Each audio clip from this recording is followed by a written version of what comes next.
माँ, ये राधिका है, तुम्हारी बहू। राधिका गांव में हॉस्पिटल में नर्स का काम करती है। बस हम दोनों में दोस्ती हो गई और हमने शादी कर ली। राधिका, माँ के पैर छू। अरे चल हट नालायक। अरे मैंने क्या क्या सपने देखे थे कि तेरी शादी किसी अमीर घर में करूंगी और दहेज में लाखों रुपए लूंगी, और तू गांव की इस मामूली लड़की को मेरी बहू बनाकर ले आया। लेकिन बेटे की जिद के आगे सुनीता देवी मजबूर हो जाती है। राधिका सुनीता देवी को फूटी आंख भी नहीं भाती थी। तुम चिंता मत करो भाग्यवान, हम दोनों मिलकर अपनी बहू को इतना सताएंगे कि वो हमसे तंग आकर ये घर छोड़कर चली जाएगी। फिर हम अपने बेटे की शादी किसी बड़े सेठ की बेटी से कर देंगे, ठीक है? अगले दिन सुनीता देवी अपने बेटे का कमरा साफ कर रही होती है। तभी बहू के सामान में उसे एक बड़ी बड़ी मूंछों वाले आदमी की तस्वीर दिखाई देती है और उसके कंधे पर एक बड़ी सी बंदूक टंगी होती है। तस्वीर के नीचे लिखा होता है डाकू मंगल सिंह। ये किसकी तस्वीर है बहू? ये मेरे पिताजी की तस्वीर है। बस फिर क्या था। ये सुनते ही सुनीता देवी के हाथ पैर कांपने लगते हैं। वो भागती हुई सीधा अपने पति के कमरे में जाती है। अरे गजब हो गया जी, गजब। अरे क्या हो गया भाग्यवान? हमारी बहू एक मशहूर डाकू मंगल सिंह की बेटी है। हे भगवान, अब क्या होगा? क्या कहा? डाकू मंगल सिंह? अरे मर गए रे। सुना है वो तो बड़ा ही खतरनाक डाकू है, मारता ज्यादा है गिनता कम है। लोग पुलिस वाले भी उसके नाम से कांपते हैं।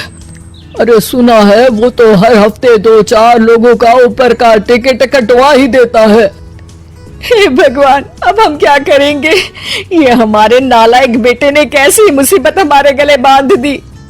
हाँ वो तो है, अगर हमने बहू को जरा भी तकलीफ दी तो उसका बाप मंगल सिंह हमें गोली से उड़ा देगा। अब जो मैं कहता हूँ उसे ध्यान से सुनो।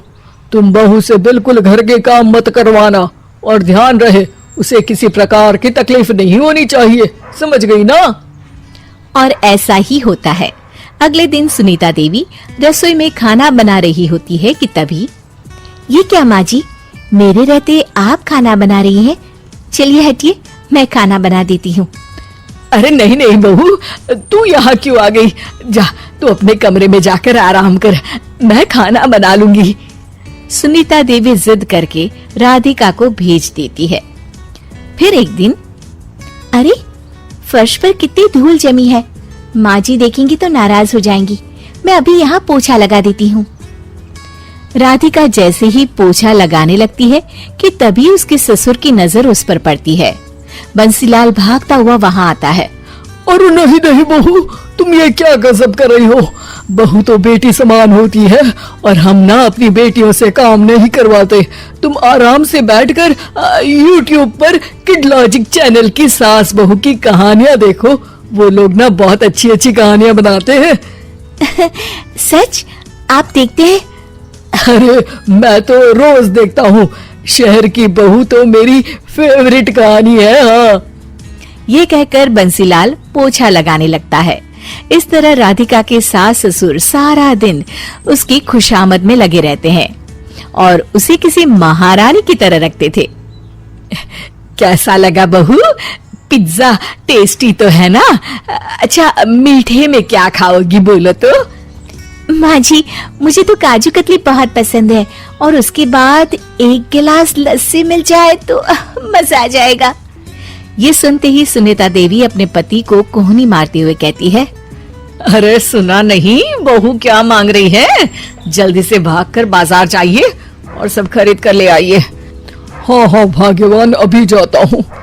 राधिका की तो 5 उंगलियां घी में थी। वो तो अपने ससुराल में मजे कर रही थी। दूसरी तरफ राधिका की सास उसके लिए कभी नई साड़ी खरीद लाती तो कभी उसके लिए नए गहने बनवा देती। फिर एक दिन डाकू मंगल सिंह अपनी बेटी राधिका से मिलने अपने आदमियों के साथ आता है। उन सबको देखते ही राधिका के सास ससुर डर के मारे कांपने लगते हैं। मर गया रे। डाकू मंगल सिंह तो सच में कितना डरावना दिखता है, ऊपर से इतनी बड़ी बंदूक लेकर घूमता है। कैसे हैं समधी जी? क्या हुआ? आप इतना घबरा क्यों रहे हैं? और आपको इतना पसीना क्यों आ रहा है? आपकी तबीयत तो ठीक है ना? जी अभी तक तो ठीक है, पर लगता है बहुत जल्द खराब होने वाली है। क्या कहा आपने? जी कुछ नहीं, बताइए बताइए कैसे आना हुआ। दरअसल आज आपके शहर में हमारी नाटंकी मंडली का प्रोग्राम है, तो इसी बहाने सोचा बेटी का ससुराल भी देखता चलूं। ये सुनते ही राधिका के सास ससुर हैरान हो जाते हैं। क्या कहा? आप नौटंकी में काम करते हैं?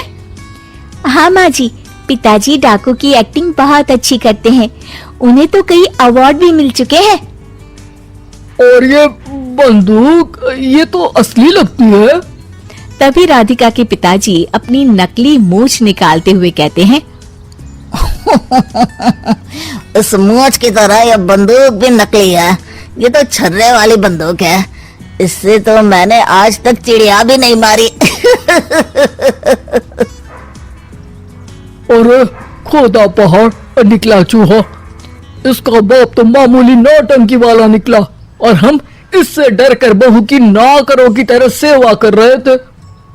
आपने सही कहा जी, इसके पीछे मेरे कितने पैसे खर्च हो गए, और काम कर करके मेरी तो कमर टूट गई सो अलग।